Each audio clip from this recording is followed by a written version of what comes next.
Hi guys, welcome back to this channel. This is Sukanya Singh.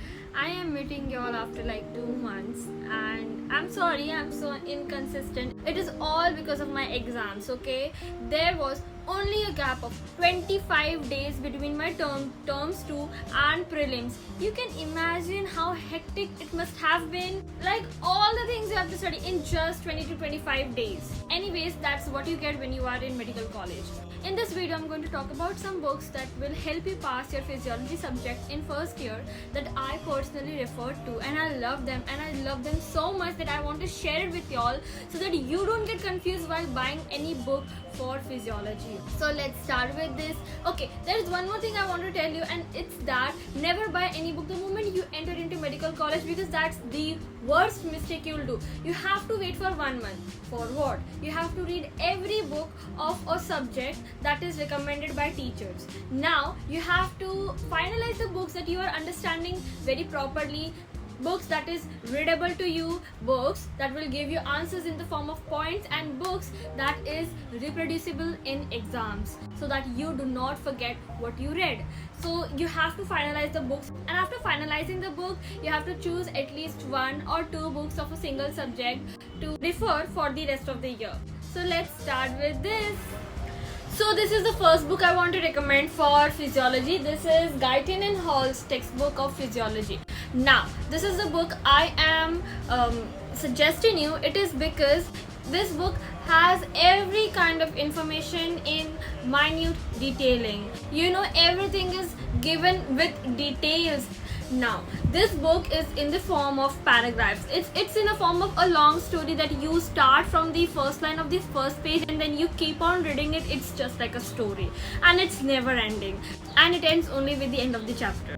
So it's like you start and you just go in the flow and you just keep on reading the story, and that is why there's a high probability that you may forget what you read on page 1 when you are on page 5 or 6. Yes, this is the disadvantage of this book.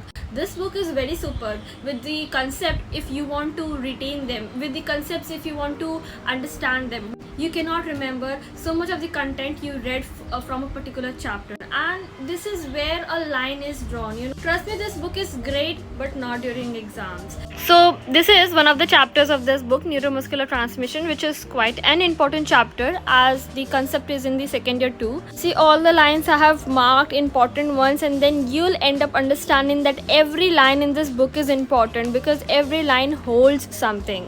Then see on the next page and you'll see every line is being marked. Not because I have this habit of marking every line as important, it's because it is such kind of book.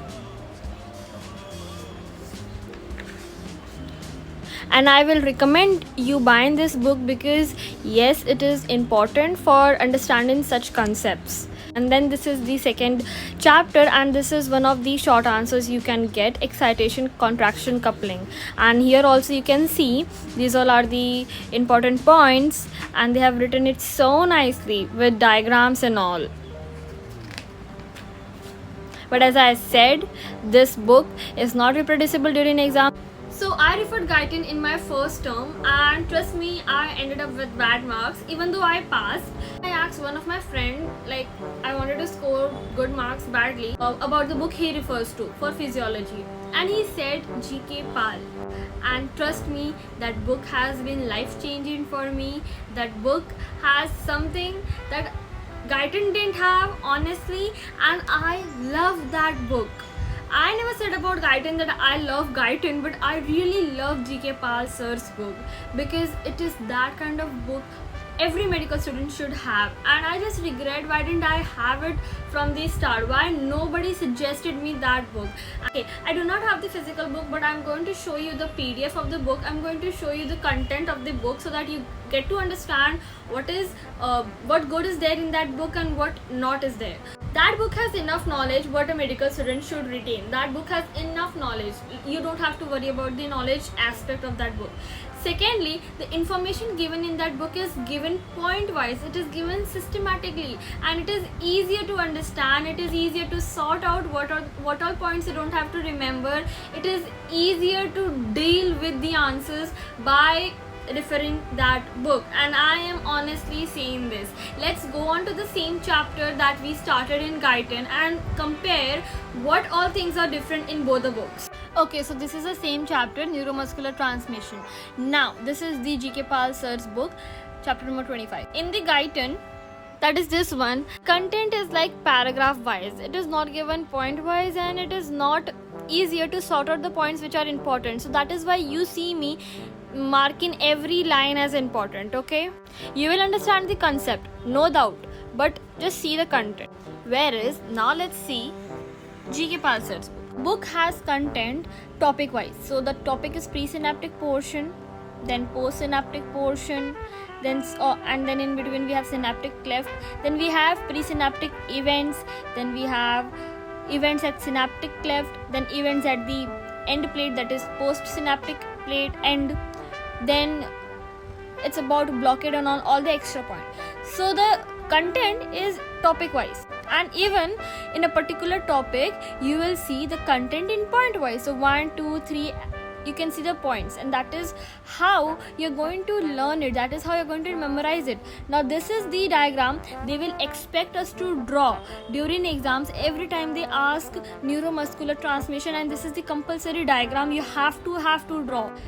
You don't even have to form any kind of answer because they have formed. And see, this is the whole major events of the neuromuscular transmission given in chart form, which you can as it is copied during the exam, and that is why I love this book. And yes, now you can by yourself determine which book you will need, which book you will be referring to for the rest of the year. For me, it was GK Pal sir's book from the start till the end. For me, it was better than Guyton because it helped me to pass my exams very nicely, and I could write the answer as it was. So I didn't have to form my own answers, I didn't have to write my own notes, I just had to read that book, and so that book is substitute for my notes too. So at this point I would like to end the video because my purpose for this video is done, it's over. I had to show you which book was better, and if you have any doubts you can drop the doubts in the comment section. I will surely answer to them. I hope it was very useful because that is what is the purpose of this video. And if you have any suggestions to my video, what kind of videos you want, please do tell me because I have been looking for ideas. Thank you so much for staying till end. I love you guys. Bye, and do subscribe to this channel.